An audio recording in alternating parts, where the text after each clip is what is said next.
What fool thing is Johnny doing now? Well, here we go. Lee Hacklin, private investigator in Feelings. Here we go, chapter 8. I returned to my desk, sat, and lit a blue buzzard. Tell me about Dick. Helen flinched ever so imperceptibly. Max glared at her, and she looked away. His eyes were ablaze with contempt. Chuck gave no indication of noticing this curious exchange. Oh, I could talk about Dick all day. Dynamic Dick Stevenson. Like Max here, a groundbreaker. They and myself, I suppose, are part of the first generation of this nutty business called funny book publishing. I dislike that phrase, funny book. Comic book, too. They should be called graphic novels. Helen rolled her eyes. Well, that's what they are, darling, words with pictures. In 1955, I became editor-in-chief of WWC. That's the year I hired Dick. I thought he was one of the greatest comic book artists of all time. You too, Max, he grunted. In 1963, I was ready to leave the business. The money is decent, but like Rodney Dangerfield, it gets no respect. People look at you like you're naked under a trench coat, ready to flash them. When I told Bob Burns, my predecessor, about my plans, he said, and I'd been waiting for him to say this since I started with the company as a junior writer. He said, "You and I see comic books differently, Chuck.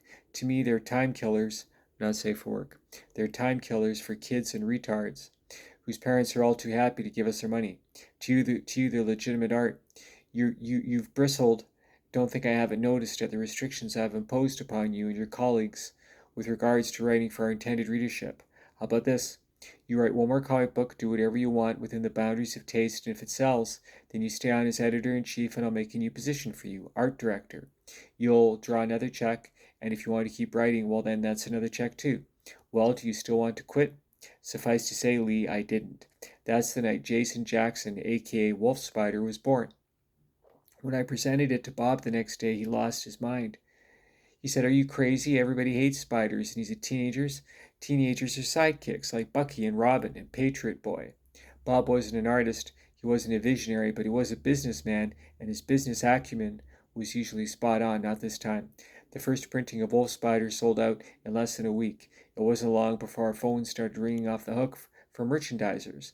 Before long, the store shelves were chocolate block with coloring books, towels, frisbees, yo-yos, you name it, with a likeness of Wolf Spider. Did you watch the cartoon on Saturday morning cartoon on ABC, Lee? Sure. Wolf Spider, America's greatest crime fighter. The lyrics didn't rhyme, but close enough, I guess. Now it's in syndication worldwide, and it brings in millions for the company. Max scowled and said, "Not a penny for Dick. Not a penny for me either, Lee.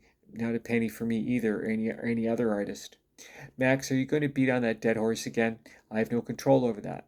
If it was up to me, you'd be a millionaire a million times over." Max looked at me and said, "Here's a little inside baseball on how WWC comics get made, Lee. Chuck here considers himself a writer. This is his idea of a story. Next month, Wolf Spider fights the court jester. That's it. Then guys like me and poor Dick plot and draw 22 pages based on that so-called story. Once the pages are done, Chuck writes a dialogue. Millions for the company." "You mean millions for you?" I felt like sticking up for Chuck and said, "He writes great dialogue." Max shrugged and said, "Sure he does. Not everyone can do what he can, I'll give him that. But what do you think takes more time, effort, and talent? Drawing a cityscape or writing, 'Hey, Sally Ann, you want to go to the prom with me tonight?'" Silence. Chuck did a thing that made me laugh. He counted to 10. Then he said, "You're forever making me feel like a bad guy. You want more money? I'll write you a check for 50 grand right now." Helen's face paled. Max said, "Go to hell. You're impossible to please, Max." I said, "Hey guys, you didn't come here to have a lover's quarrel, did you?" It's a first draft. Thanks for watching. Don't forget, God loves you. And so does Johnny. Cheers.